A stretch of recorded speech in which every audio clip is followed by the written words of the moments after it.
let me give you something, Stig, to watch that I don't think other media outlets have picked up on yet. What the Americans are trying to do very, very quietly, they don't want it big publicity on it, is they're trying to play up to other members of the Israeli war cabinet, the defense minister Yoav Gallant, the former chief of military Benny Gantz, to try to get them to do something about moving towards a ceasefire. Joe Biden has won the Democratic presidential primary in Michigan, but things aren't going so smoothly. He lost support with write-ins over his position on Gaza.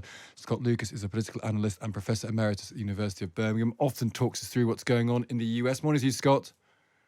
Good morning to you, sir.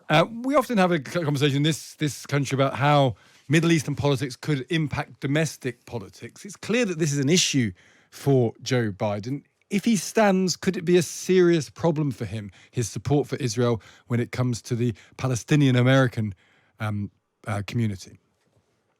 It could be, Stig. I mean, let's look at the specifics, first of all, in terms of what happened in Michigan.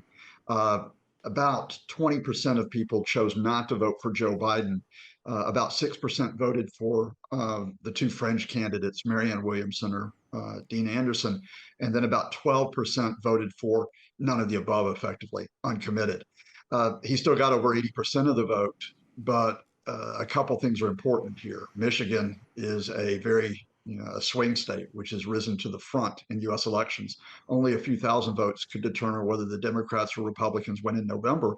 And secondly, it does have a large Arab American population, a lot of whom came to Michigan in the early 20th century to work in the automobile industry.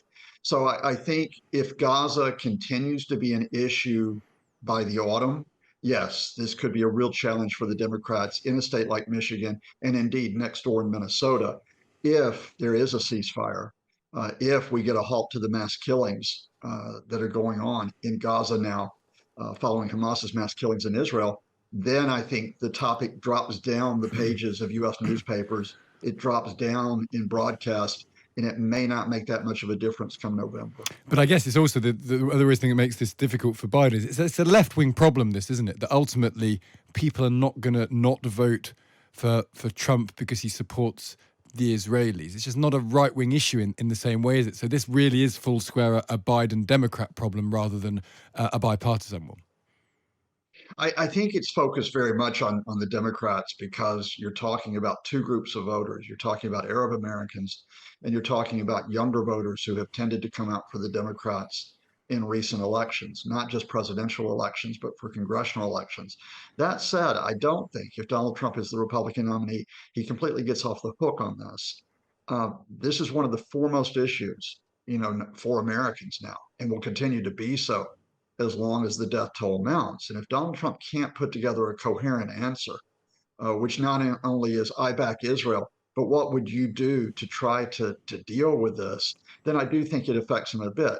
I don't think as many Republican voters would sit on their hands as Democrat voters over this issue, but it doesn't cut just one way. So what do you make of Biden and what he said about the ceasefire yesterday? Because we were very struck by it. The idea, look, the Americans are saying there's going to be a ceasefire by Monday. That's great news. That's massive news. And then we saw the clip, and it was him in an ice cream parlor after a late night sort of chat show. And I just wonder did he have any idea what he was saying? Was he speaking confidently based on knowledge, or was he speaking wishfully, or was he speaking because that's the briefing he got? Can we take him at his word, do you think, when he says things like that, Joe Biden? Because we've spoken to people in Israel since then, and they said, no, we're not really sure what he's talking about. Okay, the optics were terrible, but that is his fault of Biden's staff. Don't have them holding an ice cream cone while talking about a serious issue like this. Biden is very knowledgeable on the Middle East. He's actually been knowledgeable on it for going on 50 years when he's been in Congress, vice president, president. And this isn't a case of Sleepy Joe. The problem here is that Biden was playing a bit of wish fulfillment. And that is, he was effectively saying, well, I hope we're close to a ceasefire because an Israeli proposal had been to Hamas. The problem was, even as Biden said that, Israeli officials and Hamas officials were not playing up the idea of a ceasefire. They were saying there were significant differences. And here's the fundamental, that no Biden appearance, no appearance by Rishi Sunak or any international leader can get around. There is a gulf that cannot be resolved between Hamas and Israel at this point. Hamas does not want to be evicted from Gaza. The Israeli Prime Minister Netanyahu has said there must be absolute victory over Hamas. not a ceasefire, not a compromise, absolute victory. There is no way at this point to square the two positions. I'll put it to you bluntly. We don't get a ceasefire unless two things happen. One is that Hamas is contained in Gaza, and two, that Benjamin Netanyahu, either now or very soon, is out of power in Israel. And just on that political point, Scott, at some point, say this is still going on, and God forbid that's happening as we get closer to an election. At some point, America funds Israel, America powers Israel.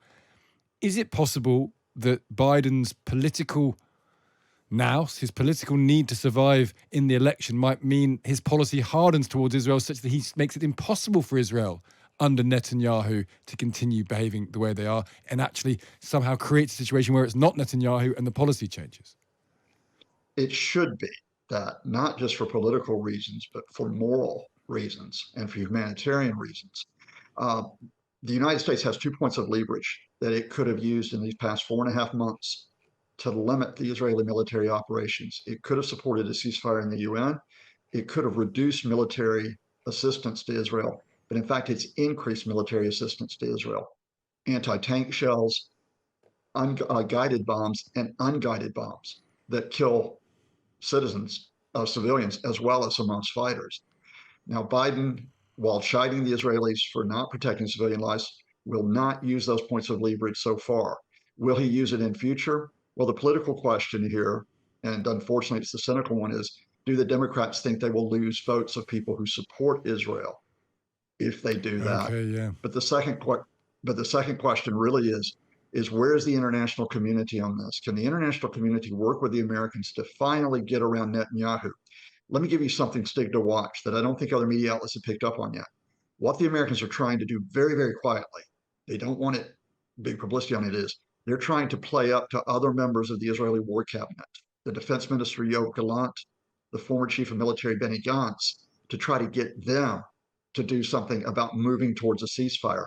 The problem right now is that at least the defense minister Yoav Gallant is just as hardline and even more so than Netanyahu in his public statements. So they still can't get around Netanyahu's back to try to move the Israelis towards a compromise. But that's maybe something that will do as the weeks continue. Scott, always learn something. Thank you so much for joining us.